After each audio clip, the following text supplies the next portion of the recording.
اللہ بہتر کرے گا، لیکن اگر اللہ نے بہتر نہ کیا تو ایمان رکھو، اللہ بہترین کرے گا۔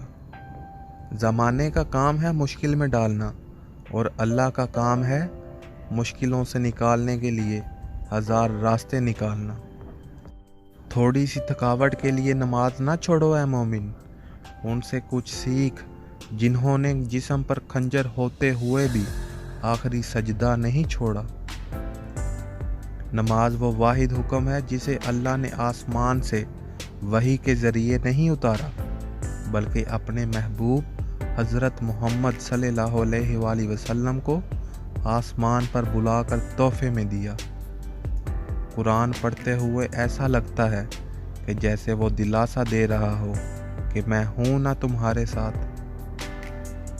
بہترین لوگ بہترین نیت رکھتے ہیں، جس کی وجہ سے اللہ ان کے تمام کاموں کو سنوار دیتا ہے، اور جس کام کو رب سنوار دے اسے کوئی بندہ کیسے بگاڑ سکتا ہے۔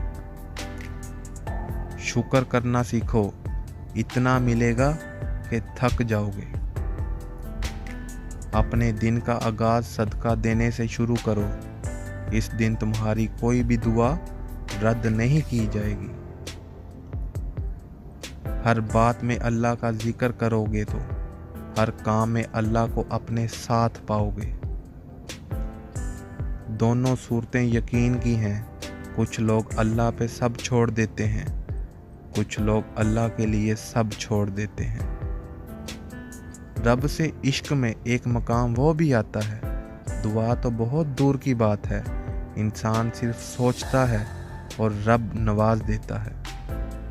اپنی نیکی چھپانا آپ کا امتحان ہے، اور دوسروں کے گناہ چھپانا آپ کے کردار کا امتحان ہے۔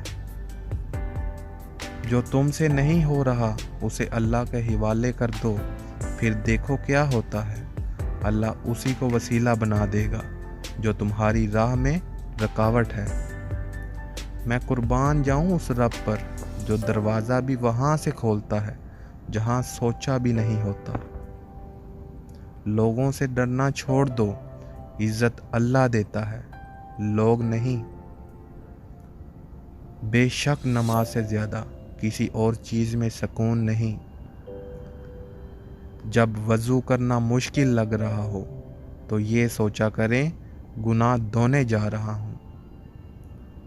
اللہ سے مانگ کر تو دیکھو، وہ کسی کو رسوا نہیں کرتا۔